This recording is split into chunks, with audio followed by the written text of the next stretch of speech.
ഒളിക്കണ്ട മോളെ. നിന്റെ വിഷമം അച്ഛന് മനസ്സിലാവും.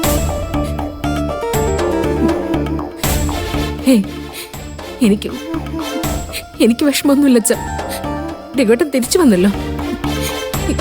ഇനി എന്തിനാ ഞാൻ വിഷമിക്കുന്നേ? ഇപ്പോഴത്തെ അവസ്ഥയിൽ രഘുവിന്റെ കാര്യങ്ങൾ നോക്കുന്നതൊക്കെ വലിയ ബുദ്ധിമുട്ടായിരിക്കും. ഒന്ന് നോർമൽ ആവുന്നതുവരെ നമുക്ക് വേണമെങ്കിൽ രഘുവിനൊരു ഡി അഡിക്ഷൻ സെന്ററിലേക്ക് ആക്കാം. അതൊന്നും വേണ്ടച്ച. രഘുവേട്ടന്റെ കാര്യങ്ങള് ഞാൻ തന്നെ നോക്കിക്കോളാം.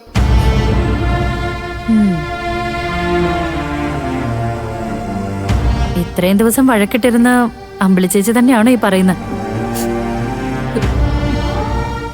വഴക്കും പിണക്കൊക്കെ ഉണ്ടായിന്ന് കരുതി എന്റെ രഘുവേട്ടനെ ഈ അവസ്ഥയിൽ ഉപേക്ഷിക്കാൻ എനിക്ക് പറ്റുമോ ചേരും? എന്റെ ലച്ചുമോളുടെ അച്ഛനല്ലേ? നിന്റെ ഈ സ്നേഹം രഘുവിനെ തിരിച്ച് ജീവിതത്തിലേക്ക് എന്നെ കൊണ്ടുവരും മോളെ.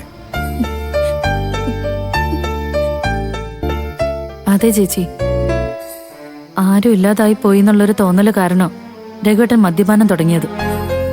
ഒറ്റയ്ക്കല്ല, നമ്മൾ എല്ലാരും കൂടെ തന്നെ ഉണ്ടെന്ന് മനസ്സിലാവുമ്പോ തന്നെ എല്ലാം ശരിയാവും. അങ്ങനെ എനിക്ക് തോന്നുന്നു.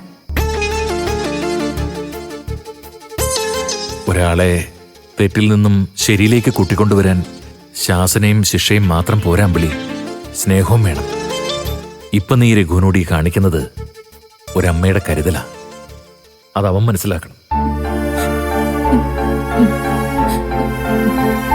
തെറ്റ് എനിക്കും പറ്റിയല്ലോ അച്ഛ.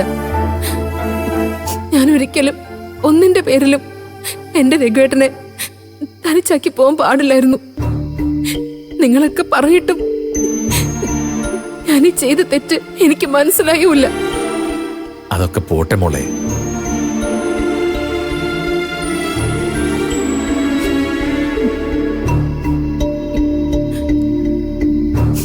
മോളെ, കഴിഞ്ഞതൊക്കെ കഴിഞ്ഞു. ഇനി എല്ലാം മറന്ന് പുതിയൊരു ജീവിതം തുടങ്ങാൻ നോക്ക്.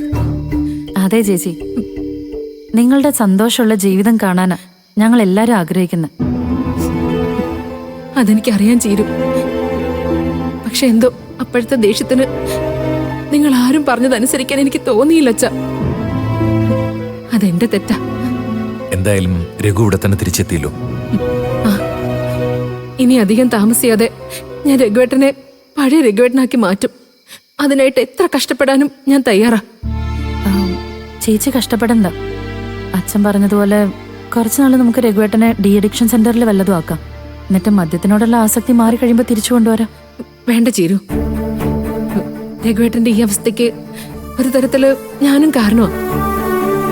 അതുകൊണ്ട് എന്ത് കഷ്ടപ്പാടുണ്ടായാലും ഞാൻ എന്റെ രഘുവേട്ടനെ നോക്കി മാറ്റിയെടുത്തോളാം അച്ഛ.